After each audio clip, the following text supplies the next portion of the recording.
امام کے پیچھے سورہ فاتحہ پڑھنی چاہیے کہ نہیں؟ صحیح مسلم کی حدیث میں ہے کہ پوری نماز کی ہر رکعت میں قرات کریں. یہ جو حدیث ہے نا ابو ہریرہ رضی اللہ تعالیٰ عنہ کی، اس میں الفاظ ہیں اقرا بہا فی نفسک. وہ حدیث قدسی جو بیان کی تھی حضرت ابو ہریرہ نے رضی اللہ تعالیٰ عنہ. تو جب ان سے سوال پوچھا گیا کہ جب ہم امام کے پیچھے ہوتے ہیں تو کیا کریں، تو حضرت ابو ہریرہ رضی اللہ تعالیٰ نے کیا فرمایا؟ اقرا بہا فی نفسک، اپنے جی میں آہستہ آہستہ پڑھو. اب حضرت ابو ہریرہ سے ہی آپ نے پوچھنا ہے کہ جی میں پڑھنا کیا ہے، اور تو نہیں کوئی اس کی تشریح کرے گا.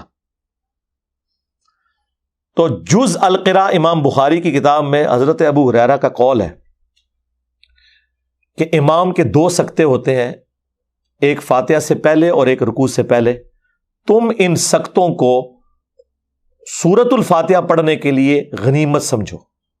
تو حضرت ابو ہریرہ صرف یہ نہیں بتا رہے کہ امام کے پیچھے فاتحہ پڑھنی ہے جی کے اندر، اس کا موقع اور محل بھی بتا رہے ہیں. حضرت ابو ہریرہ نے کہیں یہ نہیں کہا کہ امام بلند آواز سے پڑھ رہا ہے تو آپ بھی بلند آواز میں یا آہستہ آواز میں اس کے ساتھ ساتھ پڑھیں. نہ، انہوں نے کہا سکتوں میں پڑھو. نمبر 1. نمبر 2، اقرا بہا فی نفسک کا معنی یہ بھی ہو سکتا ہے اپنے جی میں پڑھنا. اس سے یہ الفاظ نہیں ثابت ہوتے کہ سرن پڑھو آہستہ آہستہ. نفسک یعنی اپنے جی کے اندر اندر، یعنی اس کے ساتھ ساتھ تم اپنے تصور میں پڑھتے جاؤ. تو وہ تو ہم پڑھ رہے ہوتے ہیں، جب ہم فاتحہ غور سے سن رہے ہوتے ہیں ہم ساتھ ہی پڑھ رہے ہوتے ہیں، اینڈ پہ آمین کہہ دیتے ہیں. اور تیسرا جو سب سے بڑا چھکا ہے، یہ مسلم شریف کی آپ نے جو حدیث لکھی، اس سے چند احادیث آگے 905 نمبر حدیث ہے مسلم شریف میں جس نے پورا عقیدہ کلیئر کر دیا ہے. اور وہ حدیث ایسی حیران کن حدیث ہے کہ اس میں امام مسلم نے اپنے کامنٹس بھی ڈالے ہیں. اور امام مسلم نے کہا کہ میں نے کہیں یہ دعویٰ نہیں کیا کہ جتنی دنیا کی صحیح حدیثیں ہیں وہ میں مسلم شریف میں لے کے آ رہا ہوں. البتہ میرا یہ دعویٰ ہے کہ میں مسلم شریف میں وہ تمام صحیح احادیث لے کے آ رہا ہوں جن پہ امت کا اتفاق ہے. اور پھر امام مسلم نے کہا کہ میرے نزدیک ابو ہریرہ کی حدیث درست ہے اور ابو موسیٰ اشعری کی بھی 905 نمبر حدیث کے انڈر، کہ امام اس لیے بنایا جاتا ہے کہ تم اس کی پیروی کرو. جب امام کہے اللہ اکبر تم کہو اللہ اکبر، اور جب امام قرات کرے تم خاموش ہو جاؤ، اور جب امام کہے وَلَضَّالِّينَ تم آمین کہو. تو اس میں تو کلیئر ہو گیا کہ کس قرات میں خاموش رہنا ہے. اور امام مسلم کہہ رہے ہیں یہ حدیث ابو ہریرہ بھی روایت کر رہے ہیں. تو ابو ہریرہ تو کہہ رہے ہیں جب پڑھا جائے سورۃ الفاتحہ کو تو خاموش رہو، اور جب وَلَضَّالِّينَ تو آمین. وہ کہتے ہیں نہیں اس میں قرات کا ذکر ہے، فاتحہ کا نہیں ہے. سرکار قرات کا ذکر ہے تو فاتحہ کا ہی ذکر ہے، کیونکہ اس میں الفاظ ہے جب امام قرات کرے تو خاموش ہو جاؤ، اور جب وَلَضَّالِّينَ کہے تو آمین کہو. سمجھ آئی؟ تو یہ فاتحہ.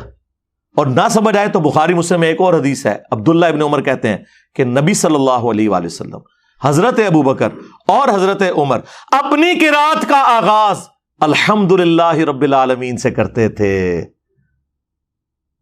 قرات سورہ فاتحہ بھی ہے اور اس کے بعد والی بھی ہے. پیچھے کیا رہ گیا؟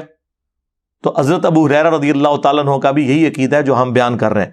سکتوں میں جتنی بار نماز پڑھاتا ہوں الحمدللہ سکتے کرتا ہوں، فاتحہ پڑھنے کا ٹائم دیتا ہوں، لیکن یہ نہیں ہو سکتا کہ آپ قرآن کی مخالفت شروع کر دیں. وَإِذَا قُرِئَ الْقُرْآنُ فَاسْتَمِعُوا لَهُ وَأَنصِتُوا لَعَلَّكُمْ تُرْحَمُونَ.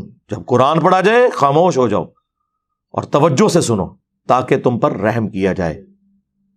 اب وہ اس چکر میں پڑ جاتے ہیں. اہل حدیث میں حیرانگی ہوتی ہے، اہل حدیث کہتے ہیں یہ تو مکی آیت ہے، یہ مدنی کا. وہی والی بات جو بریلوی کہتے ہیں ایسے بتاں دے بارے چاہے تسی اے بزرگوں تے کیوں لاتی.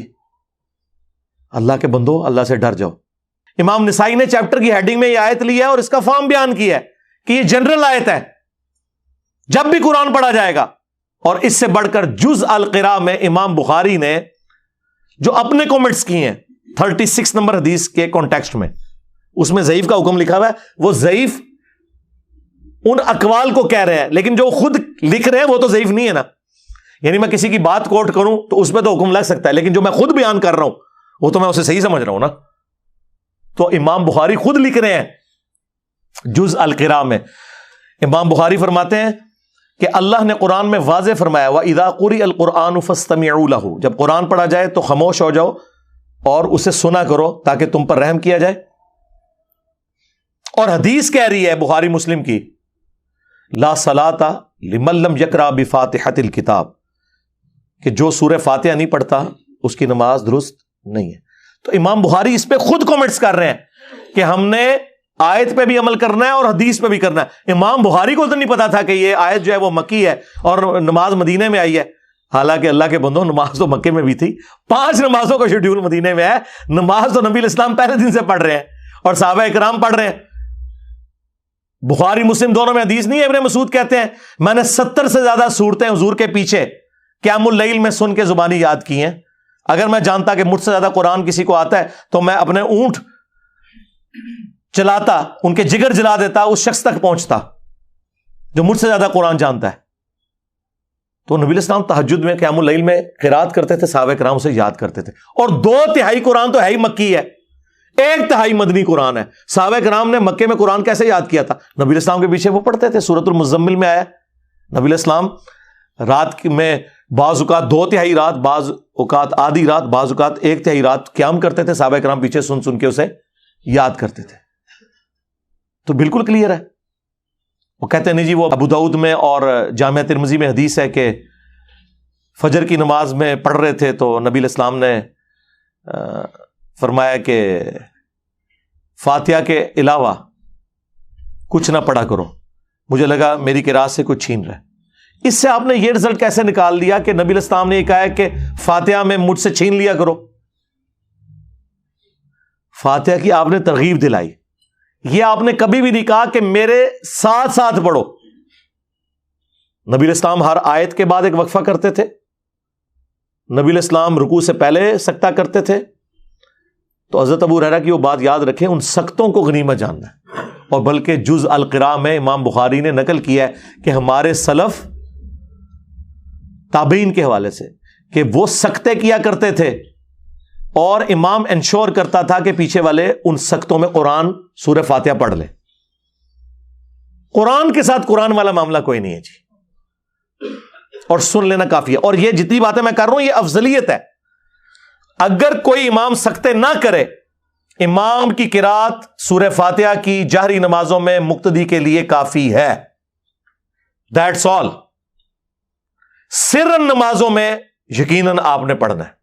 اور کتنی حیران کن بات ہے کہ ٹوٹل 17 رکھتے ہیں فرض، ان میں سے 6 صرف جہرن ہے، 11 سرن ہے۔ عشاء کی آخری 2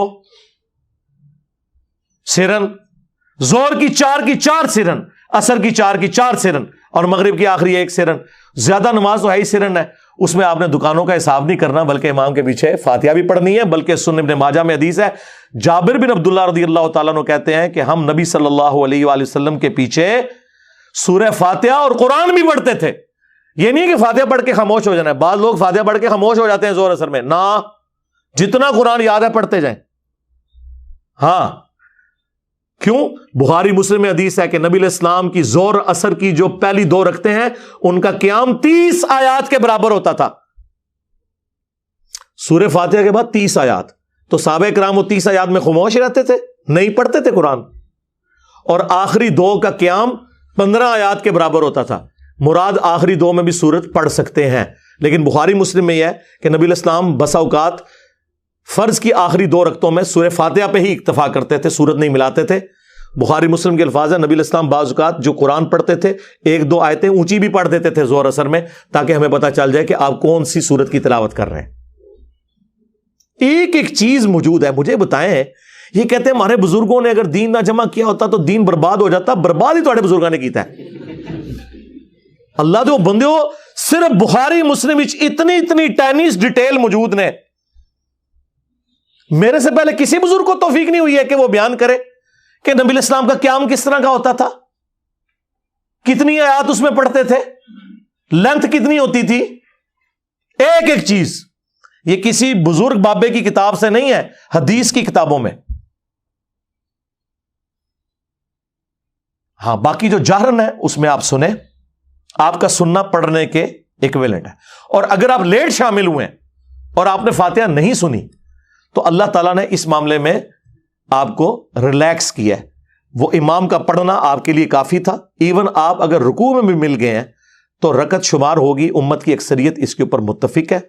اور یہ جو میں آپ کو عقیدہ بتا رہا ہوں جہرن والا، اس میں اگر تھوڑا سا کوئی تفرد بنتا ہے نا تو وہ امام بخاری کا ہے، ورنہ باقی سارے سنی اور شیعہ دونوں متفق ہیں. شیعہ کے نزدیک بھی جہرن نمازوں میں آپ نے سن لیا تو کافی ہے، پڑھنے کی ضرورت نہیں ہے. اور اہل سنت میں بھی چاروں امام قائل ہیں، امام حنیفہ، امام شافعی، امام احمد بن حنبل، امام مالک جو بڑے امام ہے، کہ رکوع میں رکعت مل جاتی ہے. علماء عرب سارے قائل ہیں. یہاں پہ اہل حدیث کی اکثریت قائل نہیں ہے، لیکن اہل حدیث میں بھی لوگ قائل ہیں.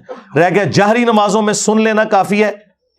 اس کے اوپر آلموسٹ اگر میں دعویٰ کروں نا کہ اجماع ہے، کیونکہ عبداللہ ابن مبارک کے بارے میں جامع ترمذی میں آتا ہے کہ وہ امام کے پیچھے فاتحہ پڑھتے تھے، اور ان سے پوچھا گیا کہ اگر کوئی فاتحہ نہ پڑھے تو وہ کہتے ہیں میں کبھی نہیں کہتا کہ اس کی نماز نہیں ہوتی، امام کا پڑھ لینا بھی کافی ہے، لیکن میں ساتھ پڑھتا بھی ہوں.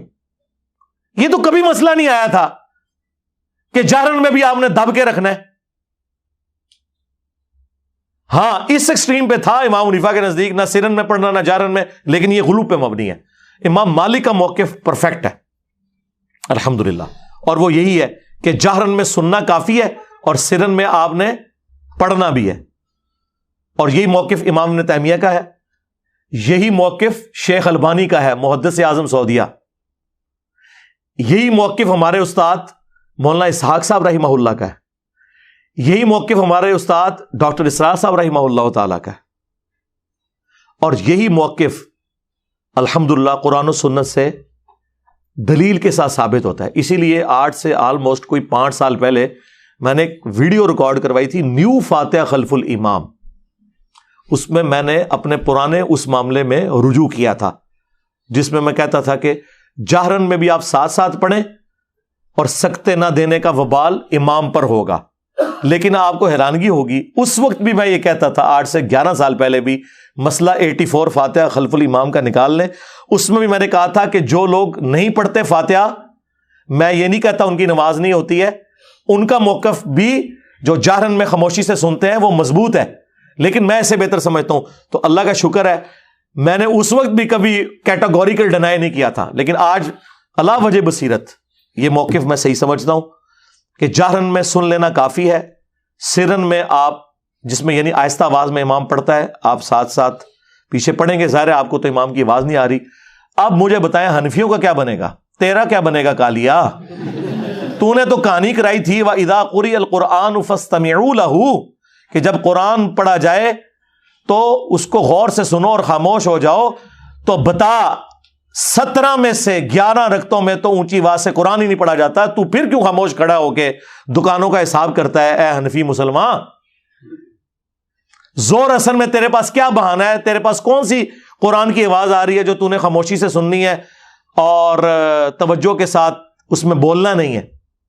بلکہ حنفی تو مسافر امام کے سلام پھیرنے کے بعد بھی مقیم کی آخری 2 رکعتوں میں بالکل خاموش رہنے کا کہتے ہیں.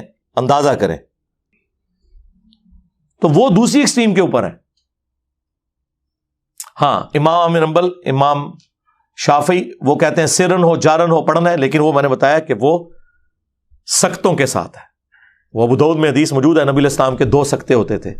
ایک فاتحہ سے پہلے دعائے استفتاح کے لیے، یہ صرف پہلی رکعت میں ہوتا تھا، یعنی ثنا پڑھنے کے لیے. اور دوسرا سکتہ رکوع میں جانے سے پہلے، وہ ہر رکعت میں ہوتا تھا. آج بھی حرمین میں، حرم مدینہ میں مسجد نبوی کے اندر جو مسجد نبوی کا امام ہے وہ سکتے کرتا ہے فاتحہ پڑھنے کے لیے، اور وہ اتنی لمبا سکتہ ہوتا ہے کہ پاکستانی تو 3 دفعہ سورہ فاتحہ پڑھ سکتے ہیں. شروع میں جب میں گیا نا تو میں بڑا حیران ہوا کہ یار یہ اتنی دیر خاموش کیوں کھڑے ہوتے ہیں، بھول جاتے ہیں کیا؟ وہ پھر میرے انکل وہاں پہ 36 ایئرز سے مقیم تھے، وہ مسجد نبوی میں نماز پڑھتے تھے، فوت ہو گئے، بقی غرقت میں دفن ہے. اللہ تعالیٰ ان کی غلطیوں سے درگزر فرمائے، انہیں نیک کاموں کا اجر دے. تو انکل اجاز مجھے بتانے لگے کہ یہ سکتہ کرتے ہیں قرآن پڑھنے کے لیے. ہاں حرم مکہ میں نہیں ہوتا، وہاں پہ بھی ہونا چاہیے. یہاں پہ بھی بعض اہل حدیث مساجد کے اندر سکتہ ہوتا ہے، جماعت المسلمین والے کرتے ہیں، اور ان کا موقف بالکل اس حوالے سے میں سمجھتا ہوں صحیح ہے، قرآن و سنت کے مطابق وہ سختوں میں قرآن پڑھتے ہیں، لیکن یہ غلو نہ کریں کہ اگر کوئی سختہ نہیں کرتا نا تب بھی سن لینا کافی ہے، یا لیٹ شامل ہوئے ہیں تو امام کی قرات مقتدی کے لیے کافی ہے سورہ فاتحہ کی. لیکن یہ میں بات کر رہا ہوں جہرن نمازوں کی، جہاں پہ سرن ہے وہ آپ نے پڑھنا ہے. وہ میں نے ابن ماجہ کی حدیث بتائی کہ جابر بن عبداللہ کہتے ہیں کہ ہم نبی علیہ السلام کے پیچھے صرف سورہ فاتحہ نہیں اس کے بعد بھی قرآن کا حصہ پڑھتے تھے. ظاہر جب آپ اتنا لمبا قیام کریں گے تو فاتحہ کے بعد خاموش ہو کے کیا کریں گے؟ دماغ میں خیال تو آئیں گے، دماغ تو سوچتا ہے. تو صحابہ کرام قرآن پڑھتے تھے، لیکن آپ نے وہ اتنی اونچی آواز سے نہیں پڑھنا کہ ساتھ والے ڈسٹرب ہوں، یہ ذہن میں رکھنا ہے. لہٰذا اسی کانٹیکسٹ میں جابر بن عبداللہ رضی اللہ تعالیٰ عنہ کا قول ہے جو ترمذی میں موجود ہے کہ فاتحہ کے بغیر نماز نہیں ہوتی مگر یہ کہ تم امام کے پیچھے ہو. اس سے مراد بھی صرف جہری نمازیں ہیں، نہ کہ سرن نمازیں، کیونکہ سرن میں تو وہ خود بھی سورہ فاتحہ اور 7 آیات ملایا کرتے تھے. تو یہ مقدمہ بالکل کلیئر ہے، صحیح مسلم کی حدیث 905 ڈیسائسو ہے. امام مسلم نے کامنٹس کر دیے کہ ابو ہریرہ کا بھی یہی موقف ہے، اور ابو موسیٰ اشعری نے بھی یہ حدیث روایت کی ہے کہ جب امام قرات کرے تم خاموش ہو جاؤ، اور جب وہ وَلَضَّالِّينَ کہے تم آمین کہو. تو ہمارا یہ جو مقدمہ ہے یہ الحمدللہ قرآن و سنت میں بالکل فٹ ان بیٹھتا ہے. یہ اکثر لوگ پوچھ رہے ہوتے ہیں تو میں بار بار اس چیز کو ہائی لائٹ کر چکا ہوں. تفصیلی تو ویڈیو تھی، لیکن یہ اس ویڈیو میں بھی آلموسٹ میں نے نٹ شیل کے اندر آپ کے سامنے سارا موقف رکھ دیا ہے، تاکہ اگر کسی کو کچھ سمجھنے میں کوئی مسئلہ رہ گیا تو وہ اس کو ایکسیپٹ کرے. اور پھر بھی نہیں سمجھ آتی تو سعودیہ سے جو قرآن مفت بانٹا جاتا ہے، احسن البیان، جو پاکستان کے اہل حدیث عالم نے لکھا ہے، سراء الدین یوسف صاحب رحمہ اللہ تعالیٰ فوت ہو گئے. ناسبیت تھی ان میں، لیکن اللہ تعالیٰ ان کی مغفرت فرمائے، انہیں نیک کاموں کا اجر دے، برائیوں سے درگزر فرمائے. اہل حدیث میں بڑے علماء میں سے تھے، آلموسٹ 95 ایئرس کی ایج میں فوت ہوئے ہیں. انہوں نے جو احسن البیان دارالسلام والوں نے قرآن کی تفسیر چھاپی ہے، جو سعودیہ والوں نے ان سے رائٹس لیے ہیں، پھر سعودیہ والوں نے شاہ فہد پرنٹنگ پریس سے اس کو چھاپا ہے اپنے چھاپے کے اوپر. انہوں نے بھی سورہ فاتحہ کے کانٹیکسٹ میں جو نیچے تفسیر لکھی ہے نا، وہ یہی لکھی ہوئی ہے کہ جہر نمازوں میں امام کو سختے دینے چاہیے تاکہ قرآن پہ بھی عمل ہو اور حدیث پہ بھی عمل ہو. اندازہ کریں، یہ خود اہل حدیث کے اپنے بزرگوں نے یہ لکھا ہوا ہے، وہ اس کو ہی پڑھ کے دیکھ لیں. چلیں میری بات نہیں ماننی ہے تو اچھا. یہ جو مسلم کی حدیث ہے 905، یہ گلے میں اٹکی ہوئی ہے ان کے. اہل حدیث کے پاس کوئی چارہ نہیں اس حدیث کا، یا تو اس حدیث کو ضعیف کہہ دیں، وہ کہہ نہیں سکتے.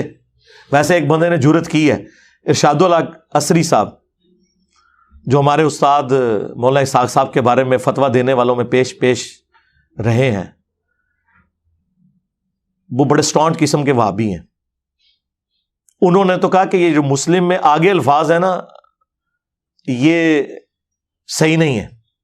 مسلم شریف تو شیخ زبیر لیزئی رحمہ اللہ نے ان کے رد پہ ایک مضمون لکھا، اور انہوں نے ایگزامپلس کوٹ کی کہ اگر ایک راوی حدیث بیان نہ کرے اور دوسرا بیان کرے اور وہ ثقہ ہو تو وہ جو اس میں زائد بات ہوتی ہے اس کے ساتھ ایکسیپٹ کی جاتی ہے.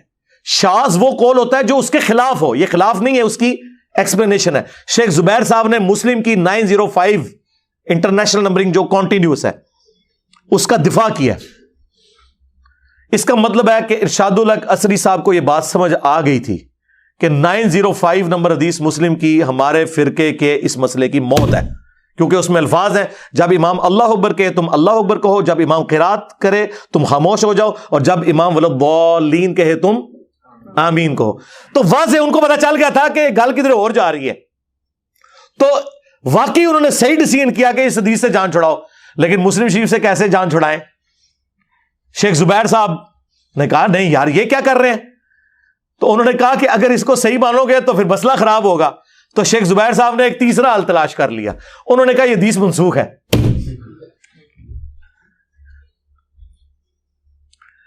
شیخ زبیر صاحب نے جو فاتحہ خلف الامام کے اوپر کتاب لکھی ہے نا، اس میں اس حدیث کو انہوں نے منسوخ ڈکلیئر کیا مسلم شریف کی. اس کا مطلب ہے کہ شیخ زبیر لیزئی رحمہ اللہ اور ارشاد الحق عصری صاحب دونوں یہ مانتے ہیں کہ یہ حدیث اہل حدیث کے مسئلے کی موت ہے. ان کو منسوخ ڈکلیئر کرنی پڑی اور ان کو ضعیف. منسوخ کیسے ہے یہ ناسخ تو ہو سکتی ہے، منسوخ نہیں ہے۔ منسوخ کیسے ہوگی؟ کہتے ہیں منسوخ ہوئی ہے اس حدیث سے لا صلاۃ لمن لم یقرأ بفاتحۃ الکتاب۔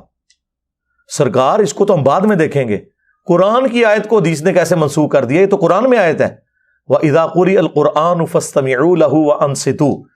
اور دوسرا شیخ زبیر صاحب تو خود کہتے تھے سلف کا منہج، سرکار اس آیت کو چیپٹر کی ہیڈنگ میں لکھ کے امام نسائی نے سلف کا منہج بھی بتا دیا ہوا ہے کہ آپ نے خاموشی سے ہی سننا ہے۔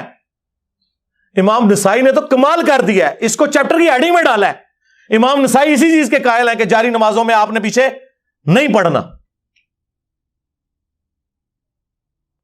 اور دوسرا منسوخ کیسے ہوئی؟ امام مسلم تو کہہ رہے ہیں کہ وہ پہلے لے کے آئے حدیث حضرت ابو ہریرہ والی اقرا بہا فی نفسک، جس کی یہ تفسیر یہ اہل حدیث جو بیان کرتے ہیں میں اس سے نہیں ایگری کرتا۔ میں نے آپ کو لاجیکلی بتایا کہ خود ابو ہریرہ جب کہہ رہے ہیں کہ سختوں میں پڑھنا ہے تو بات ختم ہو گئی۔ امام مسلم پہلے وہ حدیث لے کے آئے حضرت ابو ہریرہ والی، اس کے بعد ابو ہریرہ کے ریفرنس سے لے کے آئے کہ ابو ہریرہ رضی اللہ تعالیٰ عنہ کہتے تھے کہ جب امام قرات کرے تم خاموش رہو، اور جب وہ ولضالین کہے تم آمین کہو۔ تم ناسخ تو پھر یہ حدیث ہے 905، نہ کہ وہ لا صلاۃ لمن لم یقرأ بفاتحۃ الکتاب، بخاری کی حدیث یا مسلم کی اقرا بہا فی نفسک۔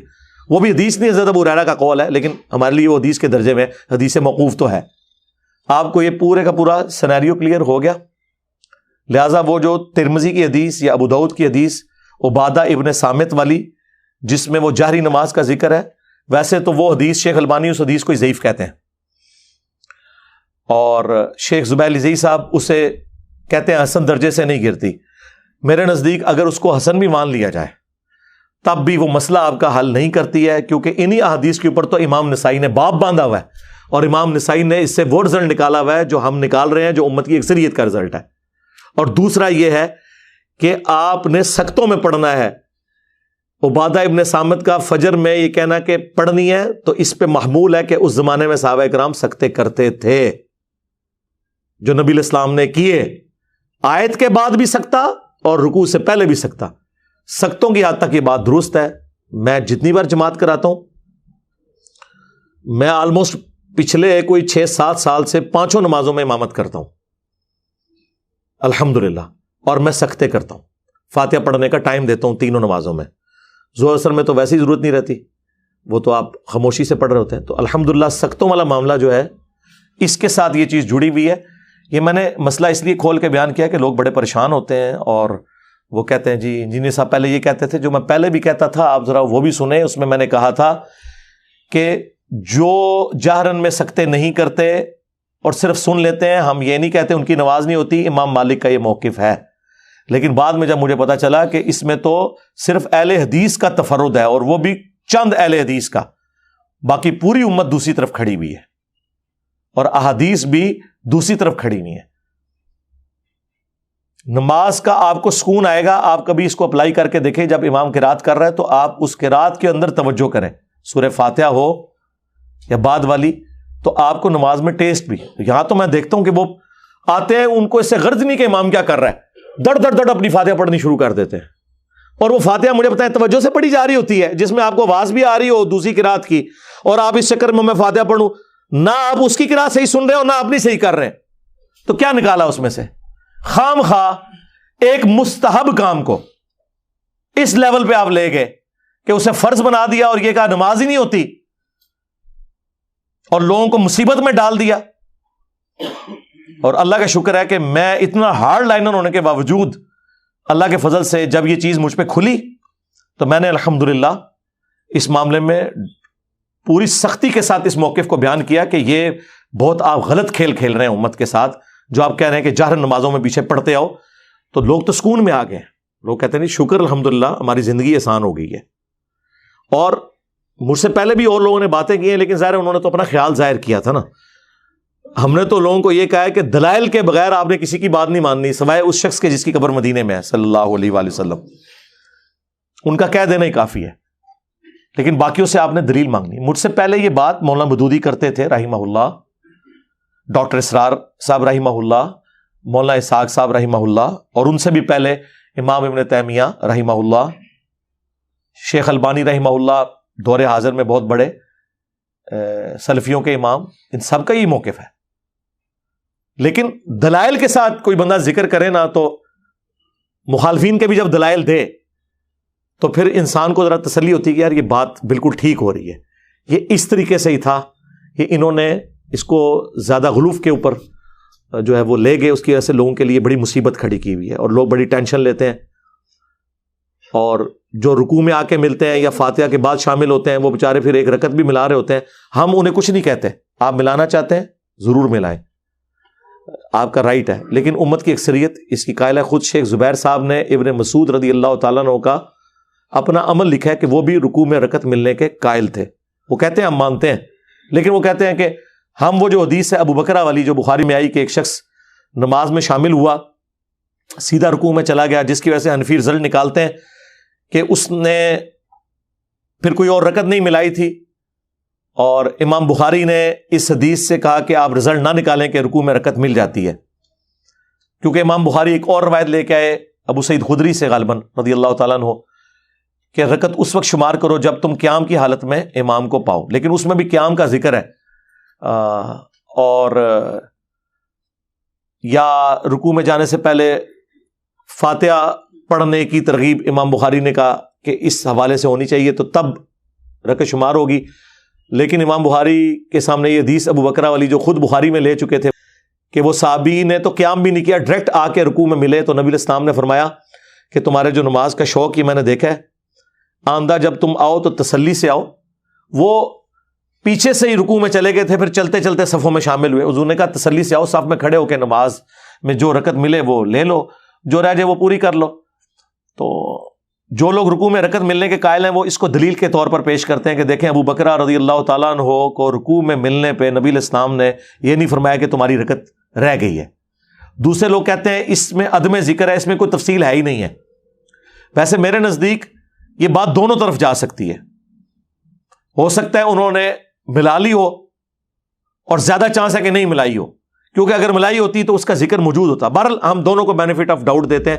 اس سے امام بخاری جو رزلٹ نکال رہے ہیں وہ تو بڑی مشکل سے ہی نکلتا ہے، دوسرے جو نکال رہے ہیں وہ پھر بھی نکل آتا ہے، لیکن ہم وہ بھی نہیں مانتے. ہم نے دوسرے دلائل آپ کے سامنے رکھ دی ہیں. مسلم کی ایک حدیث 905 نمبر وہ سارے کے سارے مسئلے کو کلیئر کرتی ہے اور وہ فٹ ان بیٹھتی ہے.